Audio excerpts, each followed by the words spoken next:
Comentário 7. O seu comentário da lição da escola sabatina.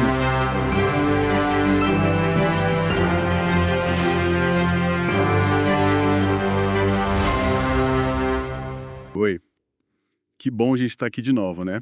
Para conversar mais um pouco sobre a lição. E oi para todo mundo que está com a gente. Oi! Sempre muito bom, né? Parar um pouquinho para aprofundar. E hoje o papo é sobre Noé, uma figura conhecida, mas sempre tem algo novo para aprender, né? Com certeza. A lição dessa semana foca nisso, na experiência dele, sabe? O trabalho que ele fez antes do dilúvio e o que isso tem a ver com a gente hoje. Isso. E tem aquele verso central, né? Que amarra tudo. Tem sim.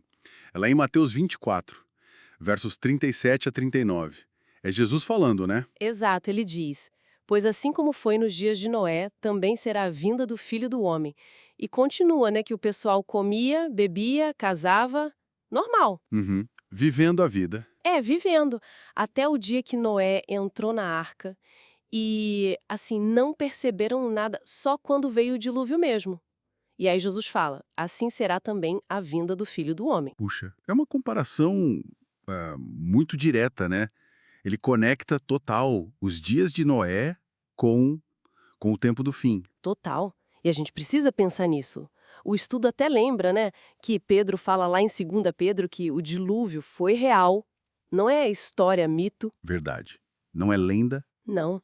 E Gênesis 6, nossa, descreve um mundo complicado. Muita maldade, corrupção. É. Impressionante como parece atual, né, quando a gente lê. Pois é, parece que a gente está lendo notícia de hoje. E Jesus foca nisso. A vida seguindo, o pessoal casando, comendo, tipo uma indiferença, sabe? Uma normalidade aparente, né, mesmo com tudo acontecendo. Exato, uma indiferença ao aviso, ao que estava por vir. E isso, bom, isso acende um alerta para a gente hoje, né? Como é que a gente está olhando para os sinais, para os tempos atuais? É verdade. Parece que tem essa tendência humana, né, de meio que ignorar os avisos, achar que vai ficar tudo bem, tudo igual sempre. Uhum.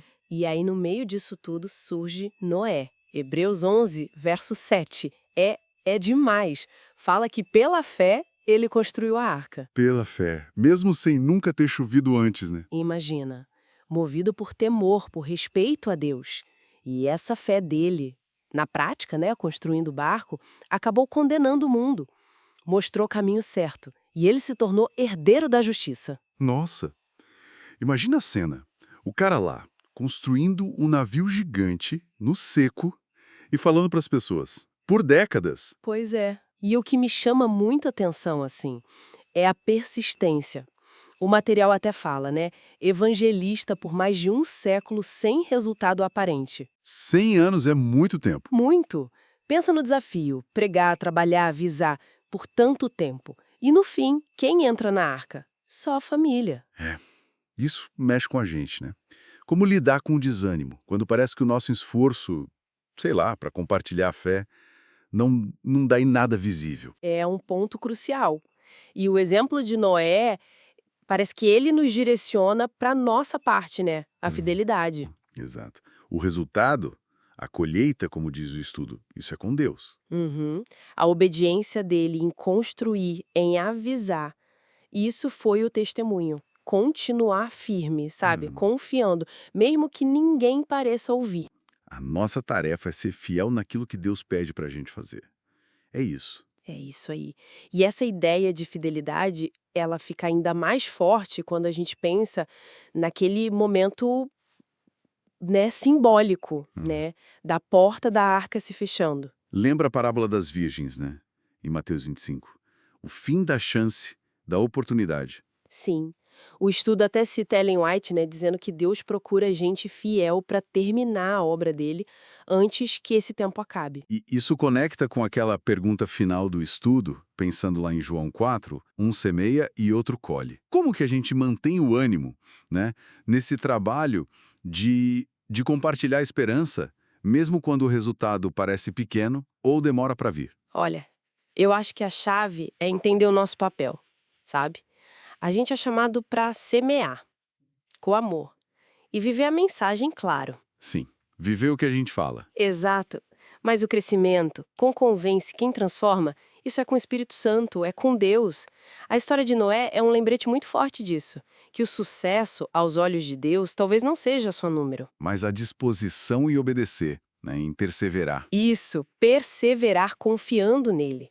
A gente precisa se apoiar nisso e se encorajar uns aos outros também. Com certeza. Então, resumindo aqui nosso papo, a história de Noé é super relevante hoje, né? Fala de indiferença, mas também de urgência. Uhum. E aprendemos com a fé ativa dele, a persistência incrível. E reforçamos essa ideia.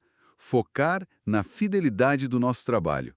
Confiar os resultados a Deus. Fica aí a reflexão para a semana, então. Como que a gente pode aplicar essa persistência, essa fé do Noé, no nosso dia a dia? No jeito de viver, de falar de Jesus. Boa. Confiando que Deus está agindo, né? Mesmo quando a gente não vê tudo claramente.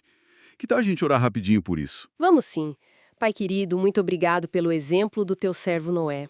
Pela fé, pela coragem dele, a gente pede, Senhor, que o Senhor nos dê essa mesma perseverança hoje, para viver a tua mensagem. Ajuda a gente a não desanimar, Pai.